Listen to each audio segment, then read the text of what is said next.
Kita ke informasi selanjutnya pemirsa. Di Kabupaten Pinrang, Sulawesi Selatan, seorang balita berusia 1 tahun lebih dianiaya dan disandra oleh ayah kandungnya. Pelaku mengancam membunuh anaknya jika istri tak mau rujuk.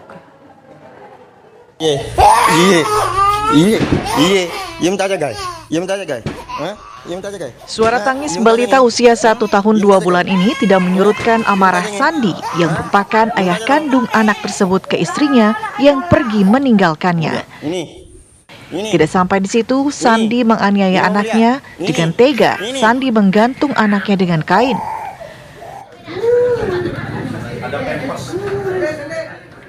Ketika melakukan aksinya, pelaku sengaja merekam untuk dikirim ke istrinya yang ada di rumah orang tuanya. Polisi yang datang ke lokasi berusaha membujuk Sandi agar berhenti menyiksa anaknya. Polisi juga membujuk Sandi untuk melepaskan korban.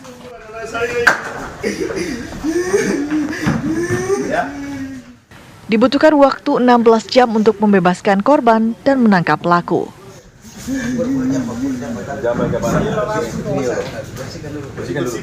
Ya, kasihan dia. Saya juga punya anak seumuran anakmu.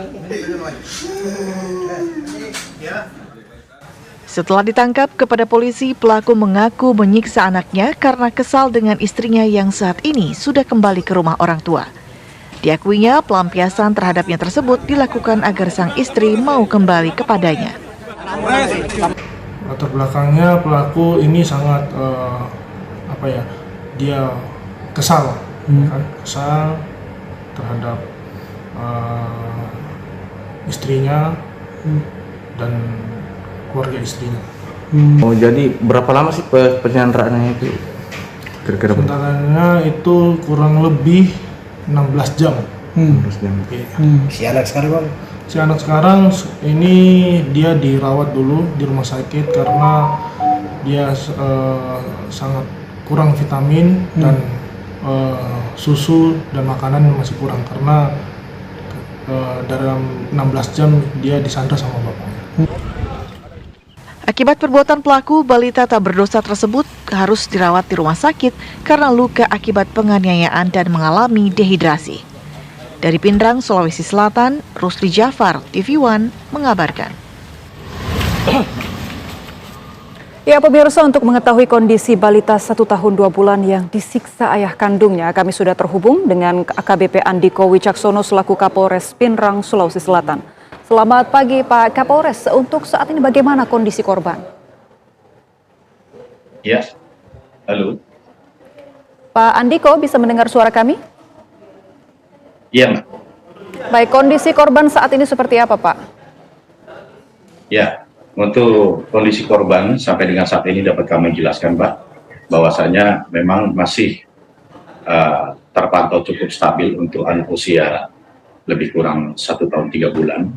Namun memang sepemantauan kami yang bersangkutan masih cukup mengalami trauma, khususnya apabila yang bersangkutan sedang berada di posisi ketinggian. Seperti misalkan pada saat sedang bermain di perosotan, itu yang bersangkutan sempat kondisinya seperti agak takut, demikian, Pak. Ini artinya saat ini korban dirawat oleh siapa, Pak? Apakah sudah diserahkan ke pihak keluarga? Untuk saat ini korban masih berada pada penguasaan kami dan pengawasan kami. Baik. Dan kami pastikan segala kebutuhannya, khususnya terkait gizi, untuk pemulihannya itu akan berjalan dengan maksimal. Baik, untuk kondisi korban ini apakah juga di bagian tubuhnya ditemukan luka-luka memar atau seperti apa sebenarnya kondisinya? Jadi kalau kondisi korban terkait dengan luka-luka, memang yang kami khawatirkan memang sejujurnya untuk kondisi leher ya, karena memang sempat mengalami situasi pada saat dijerat dan tergantung, itu memang itu yang menjadi concern kami. Namun ternyata setelah kami perhatikan betul tidak sampai menimbulkan luka yang serius, karena memang setelah kita cek untuk barang bukti yang digunakan itu adalah tali pakor, yaitu tali yang biasa digunakan untuk tanda pengenal atau ID. yang disambungkan ke tali tambang. Demikian. Baik, ini artinya nanti apabila korban sudah pulih, rencananya akan diserahkan apakah ke pihak ibu atau siapa Pak yang akan merawatnya? Ya, kita akan melakukan asistensi terlebih dahulu ya Mbak ya. Kita juga akan lakukan pemantauan terlebih dahulu, akan kita kembalikan kepada siapa. Namun sampai dengan saat ini tentunya yang lebih berhak adalah ibunya. Dan ternyata sepengamatan kami dan juga informasi yang kami dapatkan di lapangan dan juga bahwasanya korban ternyata secara emosional lebih dekat kepada neneknya, dan tentunya ini nantinya akan kami koordinasikan juga dengan KPAI seperti apa nantinya, dan ini semua perlu penelitian lebih mendalam lagi dan kami tidak akan sembarangan untuk menentukan pada saat nanti korban akan kita kembalikan kepada siapanya. Demikian. Baik, Pak Kapolres, yang ingin kami ketahui juga sebenarnya apa motif ataupun alasan dibalik tindakan pelaku ayah kandung korban tega melakukan penganiayaan ini? Baik, Pak Kapolres, sebenarnya apa motif ataupun alasan dibalik tindakan ayah korban? Ya, motif atau bagaimana? Ya, alasan pelaku ini kan ayah kandung korban ya Pak. Tega melakukan penganiayaan itu motifnya apa? Oh, jadi untuk dari hasil pendalaman yang sudah kami lakukan memang cukup panjang ya, bahwasanya historinya yang bersangkutan sudah memiliki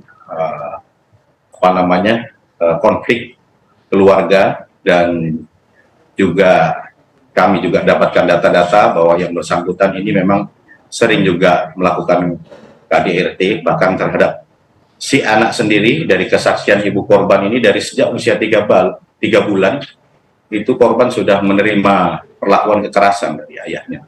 Nah, ini terus kami gali dan mudah-mudahan nanti selanjutnya akan menjadikan bahan kita untuk melakukan evaluasi terhadap perkembangan daripada si korban itu sendiri.